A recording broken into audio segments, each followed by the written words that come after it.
Thank you. Good morning. For those of you that have never seen me in the flesh before, I do actually come in 3D as well as 2D.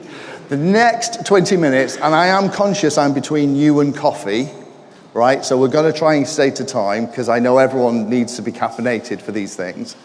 I'm going to talk about supporting the community.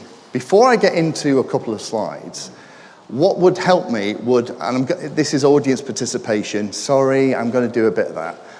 Of those people in the audience, please put your hand up if you talk to end users and provide them help, support, and answer their questions.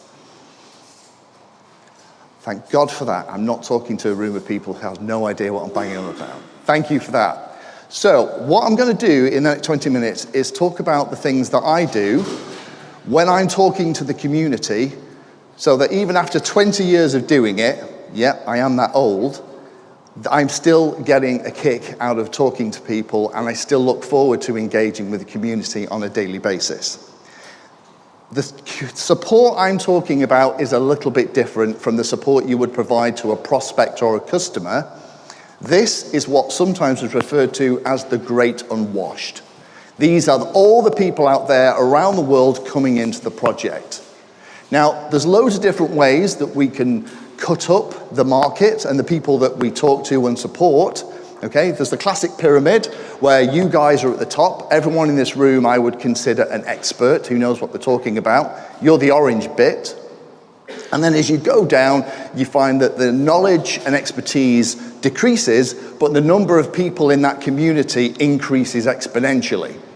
The cool thing is that there's a load of other ones, and I'm not going to go through it, because things like the competence cycle, if you want to know more about this, talk to me at lunch.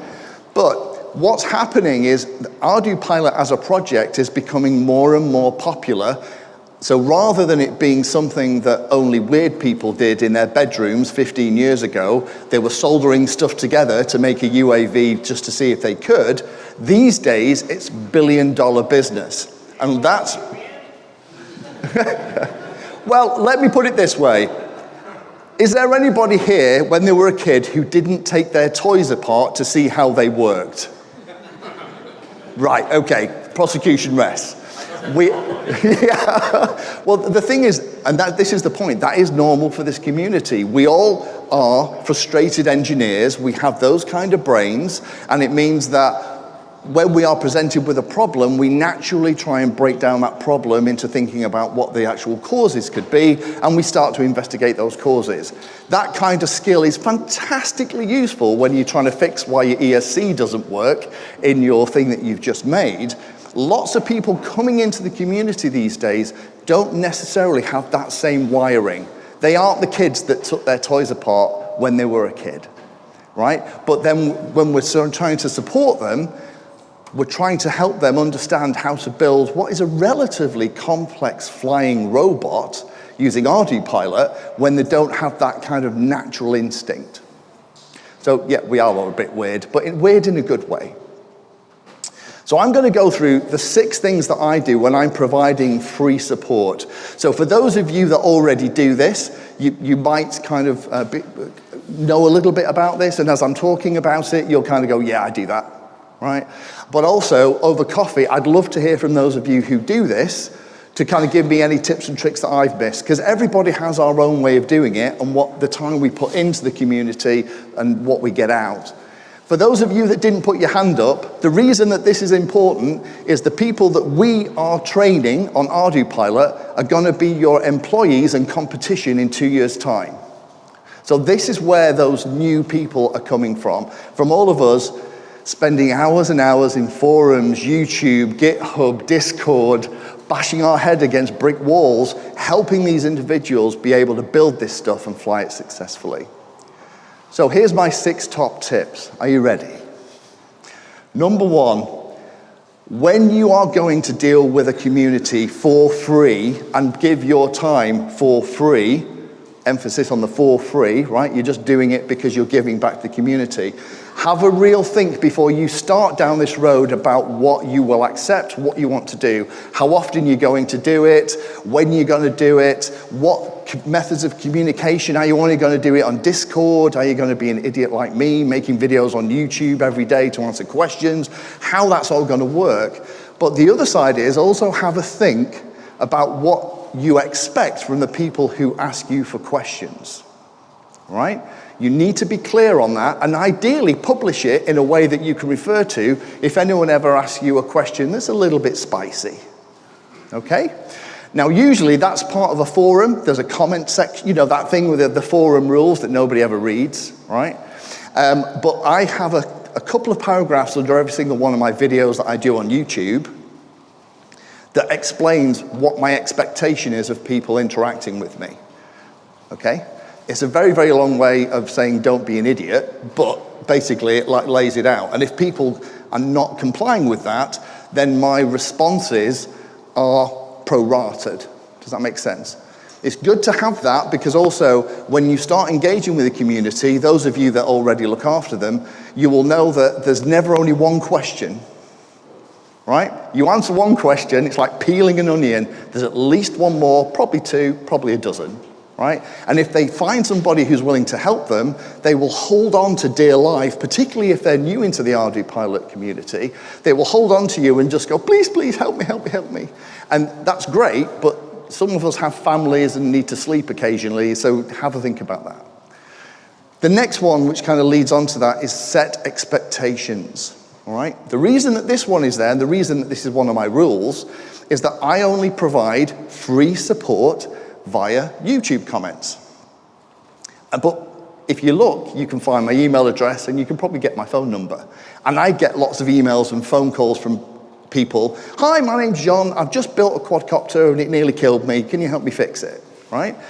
The danger is that if you're sat on email, and email is not one of the ways I provide support, but the danger is if I'm sat there already doing email and a question comes in from somebody and you think, I know the answer to that, I'll just send the link and you send it off and you reply within 5 minutes. There's somebody nodding vigorously over there. You reply in 5 minutes.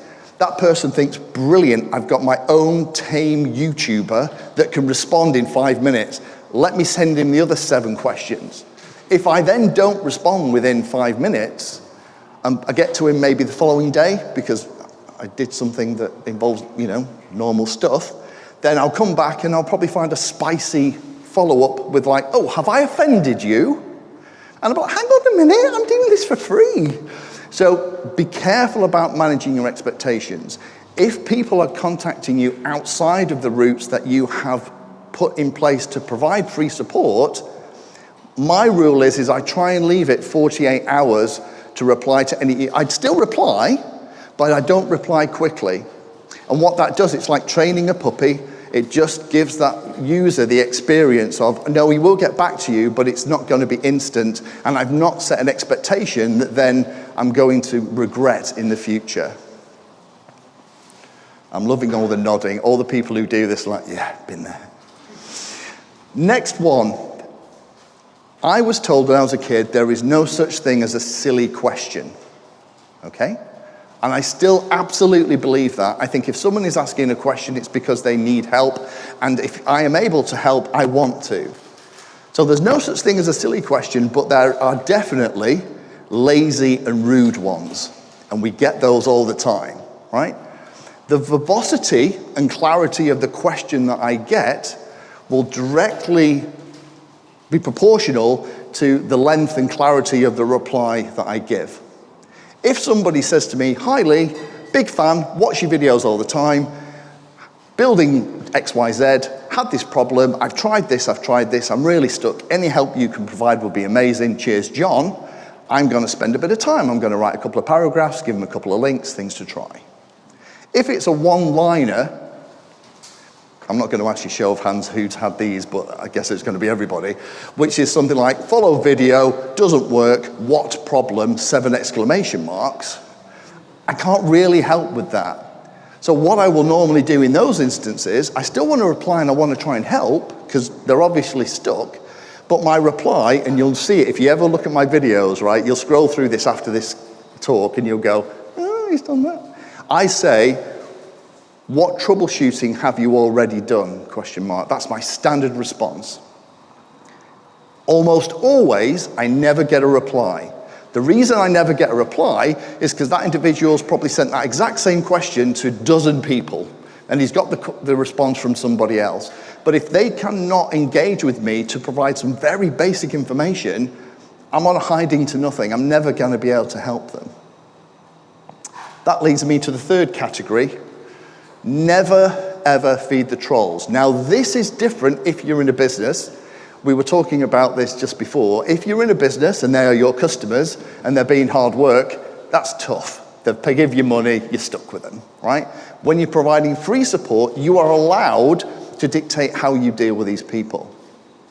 In the early days, I would try and, if somebody was being a little bit, let's call it spicy, right? And giving me nasty comments, either personally attacking me, someone else in the comment, oh, can't believe you're such an idiot. Whatever it is, I kind of would respond to them, usually the day after, to let any emotion drain away and say, are you okay? Right? Very, very rarely in those instances in the early days, they would reply and say something along the lines of, yeah, really sorry. I was really frustrated. I've spent all this money. I've been trying to make this ArduPilot thing fly and it just won't. I kind of took it out on you. Can you help me? Right? That happened twice. Right? The rest of it was all like, brilliant, I've got an audience. And it was more vitriol.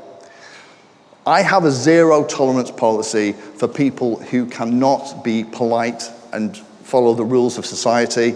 They're asking me for help for free, and it's a nice community. So my advice would be, and this was actually a piece that came from Bart, a guy called Bart at Hobby King. In the early days, I was lamenting about how nasty some people could be. And when you put yourself out there on the internet, you're going to bump into these guys and girls. He said, it's dead easy. You just don't engage with them and you delete and ban them. And I do. And that means the comment section is a much nicer place. And if someone asks a genuine question that may have been answered a million times before because they only came to ArduPilot last week, somebody isn't going to go, oh, you idiot, I can't believe you've asked that. It's so obvious. Next one. These last two are ones that I've only added, even though I've been doing this for like 20 years at this point, I've only added these in the last 18 months. So I used to only have 4 rules, so it would have been a much shorter talk if I'd have done this before. It's about symptoms, not causes. Lots and lots of the people, and there's a presentation this afternoon from a group who provide help and support to students, and they'll kind of reiterate some of this. There is this thing where people come to us and they ask for help and they report a symptom. They don't know they're reporting a symptom, but they are. My ESC won't turn my motor. What's the problem? Well, let's get the whiteboard out. There's about 12 things that we probably need to check. Helping people understand how to troubleshoot has, in the past 2 or 3 years, become more of what I do, where historically, the people in the ArduPilot community were almost all the people who took their things apart when they were a kid. It's less of that is happening. The other thing is that if I want to make a video now about helping people fix that problem, calling it ArduPilot ESC calibration demo is a really crappy title. Why is it a crappy title? Well, it's a crappy title because that's not what the person who's looking for the solution is going to search for. They're going to search for motor doesn't start until quarter throttle. That's actually what they're going to search for. So I now try and call my videos to help people what the people are going to be searching for, not what the answer is. Just died. No, it's back. Last one, and this has happened about 18 months ago. I was having a couple of engagements with a couple of people and really struggling. It was one of those where I was hitting my head against a brick wall. I was having the same conversation over and over again, inside, outside, for about 6 weeks, and I just couldn't understand why we weren't making any progress. And it only came about, the reason only came apparent after I was kind of going, hang on a minute, something's not right here.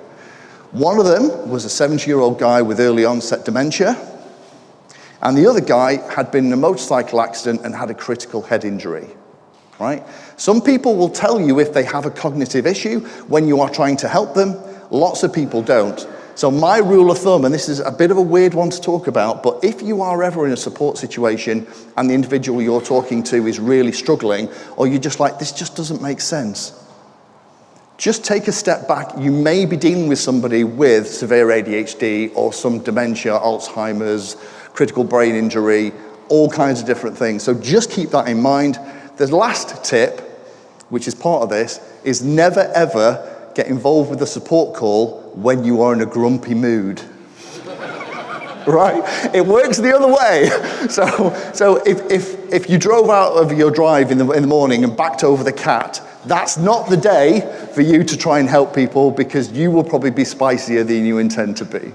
Okay, so those are my 6 rules. The last thing, as I'm wrapping up, because I am going to be on time, is a personal thank you to me as an ArduPilot pilot, someone out here in the community, for all the stuff that you do in the project and give to us, me, and all the other hundreds of thousands of people around the world for free. Massive thank you for all that you do, because I love this stuff and I love talking about it and playing with it, and the fact that I can download it for free is, quite frankly, amazing. My email is at the bottom. It's lee@painless360.com. If you have a situation where you answer the same question over and over and over and over again, and we do, because new people are coming in all the time, and there isn't a modern video or piece of content that you can link them to go, that's a really great question, there's this post or this video, I am always looking for video subjects to make stuff on. Just pop me an email at lee@painless360.com. I can't guarantee I'll always get to do it, and usually poor Ben at 3DXR has to help me out doing the really complicated stuff. He's ignoring me at the moment, quite right. But do let me know, because I don't mind making content like that, because ultimately a rising tide lifts all boats. So thank you very much for your attention. I will hand over to Matt, and you can have some caffeine and crack on with the rest of your day. Thanks for your attention, and thanks for your help.